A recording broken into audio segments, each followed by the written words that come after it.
that seems to continue to climb, and is just reflected of the opioid epidemic that we have in the general population. So if you go to the next slide, so, one of the major things we're trying to do is just first identify people that are struggling this. It's not always so often where people kind of show up and say, hey, I have this and I want treatment. A lot of times we're missing those cases because we're not asking about it. And we're often not asking about it, particularly because we're in a state where there is mandated reporting requirements, and people really get nervous about that and really get tripped up about it. So I just want to clarify when it is you would have to ever report to the Department of Social Services for substance use in pregnancy. And so what our statute says is that basically under our child endangerment laws, our Whitner law, basically says if a woman is using an illicit substance at 24 weeks gestation or greater, as evidenced by blood or urine, you are a mandated reporter, right? You're supposed to call Department of Social Services. So these past two slides were really just supposed to demonstrate that approach of people being fearful of reporting and reporting people is punitive, and it deters people from prenatal care. It is not helpful in any way. If it was helpful, we wouldn't have this problem. So knowing what the guidelines are and knowing how to navigate them is really important. So if you're not collecting blood or urine, you are not a mandated reporter. So, oh, sorry, 1 second. So when we're asking these questions and we're screening for these questions, essentially we want to be empathetic. We want to be non-judgmental. You want to normalize this. So this is something we ask all of our patients because these conditions are really common. I'm going to ask you some questions about substance use. So there's nothing on it.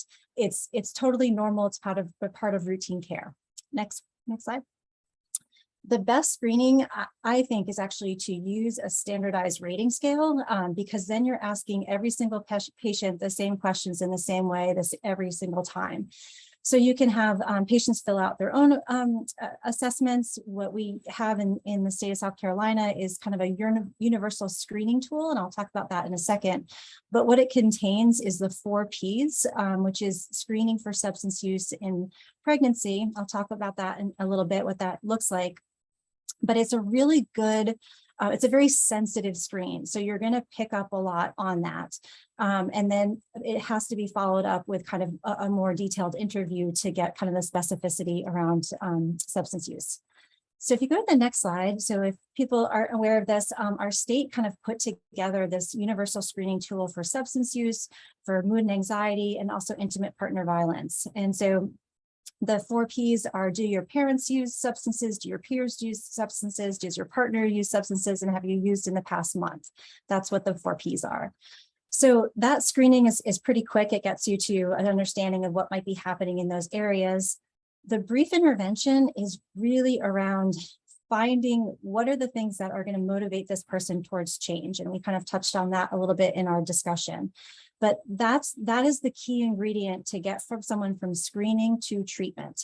And learning how to do that effectively it takes a little bit of time, but it's actually very simple, and it can be used in every facet of your life and with every patient. It's a really great tool to be able to know how to use. So next slide. So screening is not with a urine drug screen. That should never be a universal approach to screening. We actually use urine drug screens very infrequently. They're not very good tests, and they don't really give you a whole lot of information. Probably the best case scenario of a urine drug screen is when somebody has an altered consciousness and you're not sure what's going on. So mom's impact, as you mentioned in the case, if you have somebody in your office and you maybe identified a substance that you're concerned about, you literally can pick up the phone and call us, and we'll help you with that kind of brief assessment of that patient and get that person connected with treatment in terms of what level of care makes the most sense. You can also the idea of that phone call to us is to get providers more comfortable, more confident and competent in managing more mild to moderate mental health problems or substance use disorders. Because if you send everybody to us, they're never going to be able to get in because they're going to have a huge wait. So we really need to help providers get to a place where they feel more comfortable doing some of the first line things before we get this person connected with a psychiatrist. So the other arm of this is that you can refer patients directly. Patients can refer themselves. This is the QR code and flyer and phone call and phone number. And then the next slide is just if somebody, if you wanted to refer somebody online. I just want folks to know at this moment, actually, if you hold your phone up to the QR code on the screen, it will come up for you. So I'll leave this slide up for just a moment. And if you hold your camera up to the QR code, the website QR code will come up on your cell phone. And these slides will be available if you send me an email, and I will send the slides to you.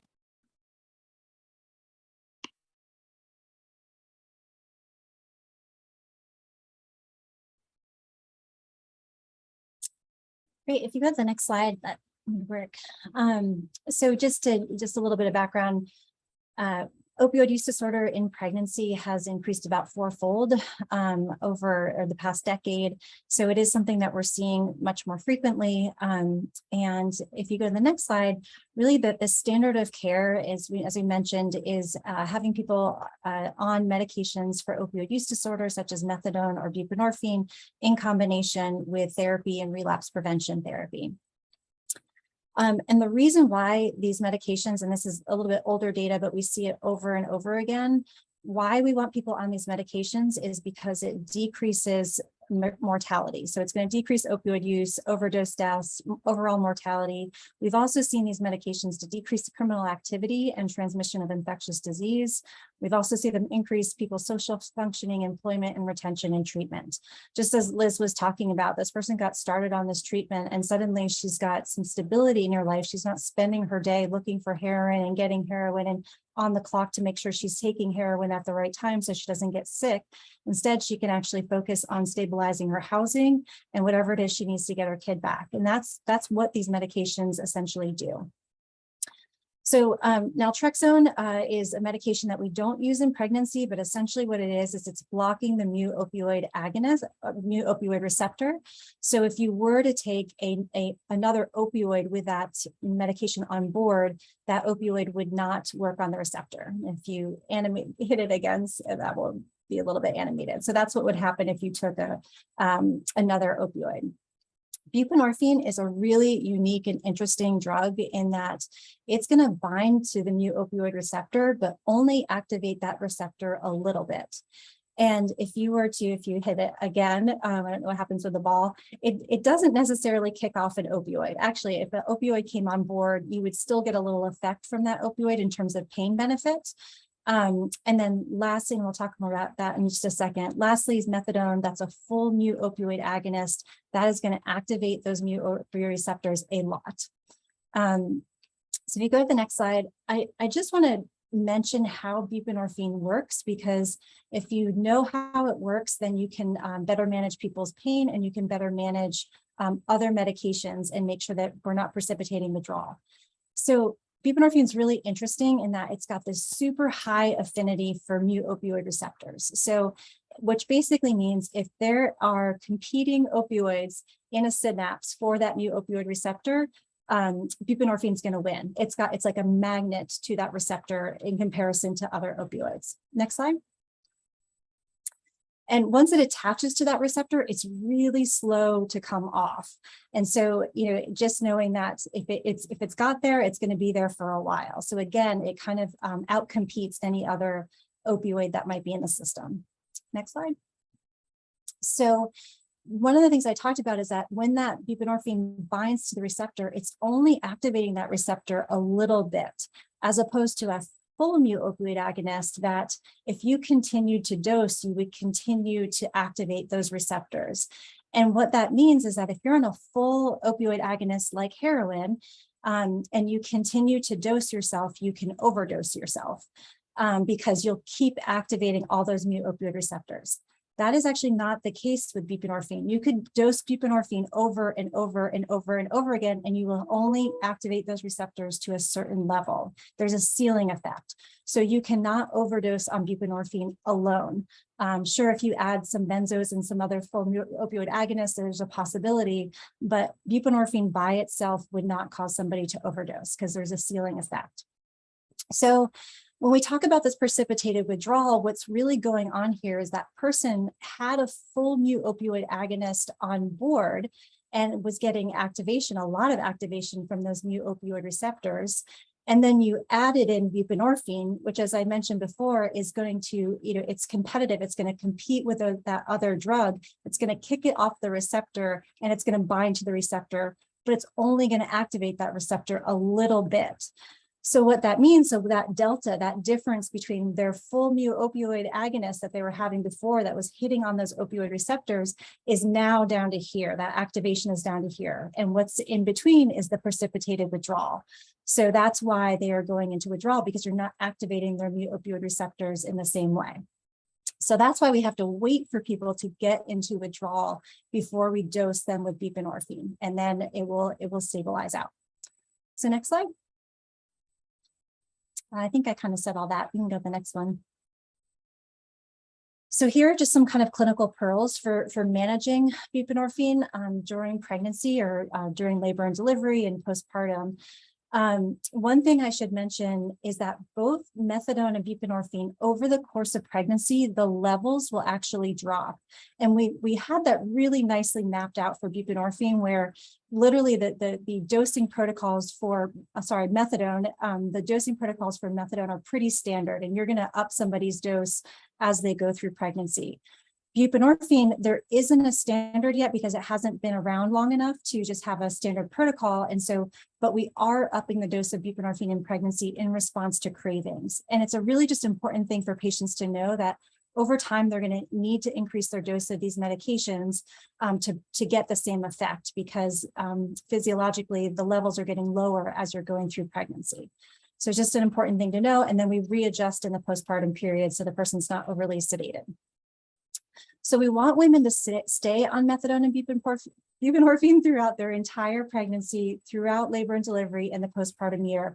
And they should stay on the same dose at labor and delivery that they've been taking, just in the month prior to delivery. So keep the dose the same no matter what. The pain management that you are going to prescribe, either if it's a, just normal vaginal delivery versus a C-section, is the same pain management regimen that you would prescribe to another woman. It doesn't change. You're going to give the same amount and in the same way. Sometimes if you're trying to get a little bit more benefit out of pain management with someone's methadone or buprenorphine, and really for buprenorphine, is that you can split the dose. Sometimes dosing somebody, the same total dose, but you just break it up into 2 or 3 or 4 times a day. And sometimes you can get a little better pain control with that. For these women, we do encourage epidural and spinal epidurals just so that they just have good pain control from the get-go. And then we're going to schedule NSAIDs and Tylenol in that postpartum period. They're just taking that around the clock initially. So just to try to stay ahead of pain. You want to avoid Nubane and Stadol. I don't think people use this very much, but these are drugs that will precipitate withdrawal with buprenorphine. So we just kind of avoid those. And we encourage breastfeeding. So, a little bit of methadone, a little bit of buprenorphine does end up in the breast milk, but it is such a low degree that we are not concerned that the baby is going to get sedated from these medications. And if a woman wants to breastfeed, we want her to do that. Obviously, if she's in active use, that's not a good idea. It's also not a good idea if she's HIV positive, but she can breastfeed if you guys know this better than me, if she has Hep C. But just know that we want people to breastfeed when they're taking methadone or buprenorphine if they're in recovery. So this is a study that we have going on right now, really because we want to be able to have more options for treatment of opioid use disorder for pregnant women. And we are looking at 2 different preparations of buprenorphine. One is a sublingual, one is an XL, meaning that we're giving it as a weekly injection. so that someone's not taking a pill every single day. It's just once a week they're getting an injection for that medication. So that's a study that we're doing right now. And it's been really great for participants because they get a lot of extra care. They see us every single week through pregnancy and the postpartum year, and they get all their medications for free. So that can be very helpful. Next slide. This is just our team, and just want to thank Dr. Monter for presenting again this week. And yeah, we can stop there and take questions or talk about anything. Thank you so much. Just to let everyone know, on November 2nd, we will be discussing perinatal mood and anxiety disorders. So I'm going to go ahead and stop recording, and let's open it up while we have Dr. Gill for discussion.